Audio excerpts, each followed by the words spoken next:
Cactus, l'entretien du jour accueille Emmanuel Ilunga, président de l'ARP, parti d'opposition République démocratique du Congo. Avec lui, nous évoquons les soulèvements populaires qui secouent son pays, la place et le rôle de l'opposition face aux enjeux liés à la prochaine élection présidentielle.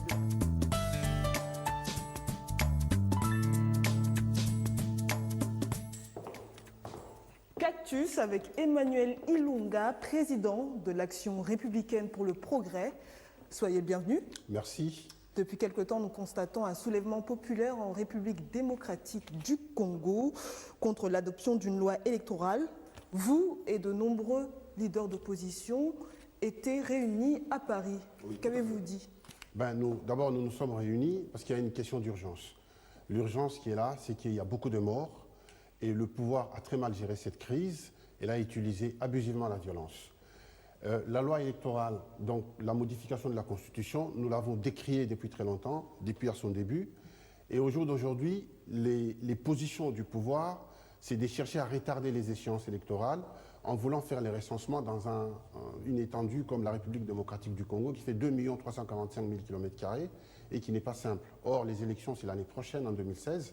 Et si on se mettait à faire les recensements aujourd'hui, on va aller jusqu'en 2017-2018. Alors qu'en 2006, on a adopté une procédure simple qui est l'enrôlement. Donc les jeunes qui ont un âge de voter peuvent aller dans les bureaux de vote s'enrôler et avoir une carte électorale pour pouvoir voter, c'est très simple.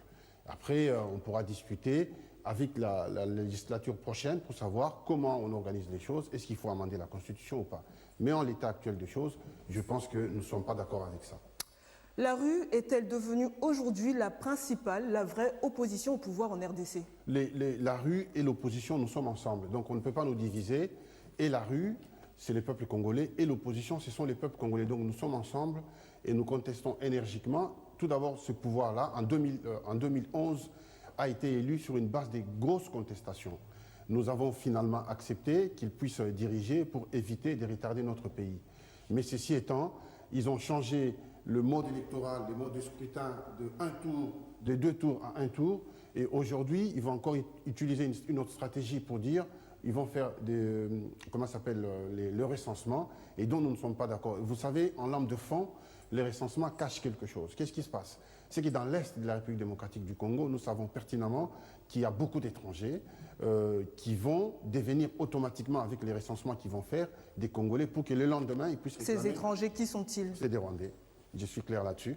Et pour qu'ils réclament l'autonomie de cette partie de la République démocratique du Congo. Et ça, nous contestons. Énergiquement. Étienne Tshisekedi, qui est actuellement à Bruxelles, donc en Belgique, l'opposant historique du pays, a appelé ses militants à renverser Joseph Kabila, le président donc, de la République démocratique du Congo. Les armes ont-ils pris la place des mots et du dialogue en RDC actuellement? Nous sommes un peuple extrêmement pacifique. D'ailleurs, vous le verrez dans toute l'histoire de la République démocratique du Congo, nous avons toujours été pacifiques. Au jour d'aujourd'hui, nous faisons face à des gens malfaisants qui n'ont pas compris que l'alternance est une loi de la nature et qu'on naît, on grandit, on vieillit, on meurt. Ça, c'est une loi. Et le pouvoir aussi. Vous le prenez, vous l'exercez et vous quittez. Vous laissez les autres venir. Et ils ne veulent pas respecter cette loi de l'alternance qui est inscrite dans la Constitution. Et la Constitution de la République démocratique du Congo, dans son article, je crois, 368, autorise les Congolais à défendre leur nation si la patrie est en danger. Donc au jour d'aujourd'hui, nous constatons et nous considérons que la République démocratique du Congo est en danger et nous devons la défendre par tous les moyens. Emmanuel Ilunga, que doit être le rôle des Congolais de la diaspora dans ces événements? Nous sommes la pierre de lance de cette manifestation parce que nous mettons tout en œuvre, non seulement sur le plan financier, sur le plan des idées, sur le plan de la communication, et nous essayons, même sur le plan de la diplomatie, parce que nous avons frappé à toutes les portes, en commençant par les Quai d'Orsay, l'Élysée, aux États-Unis, au département d'État, où j'ai été reçu l'année dernière dans le bureau de John Kerry. Donc nous travaillons très sérieusement pour qu'il y ait l'alternance au Congo. L'ARP, donc votre parti, ira-t-elle à l'élection présidentielle si elle a lieu? Nous avons déjà été candidats à l'élection présidentielle. Et en 2011, nous avons soutenu Étienne Tshisekedi parce que nous étions derrière lui. Mais cette fois-ci, je pense que nous voudrons d'abord organiser les états généraux de l'opposition pour avoir un seul candidat dans l'opposition. Ça nous y tenons. Donc vous êtes pour une coalition? Nous sommes pour une coalition. Un candidat unique? Un candidat unique. Qui? Ça Sachant peut être que moi, Tshisekedi ou ça est peut malade.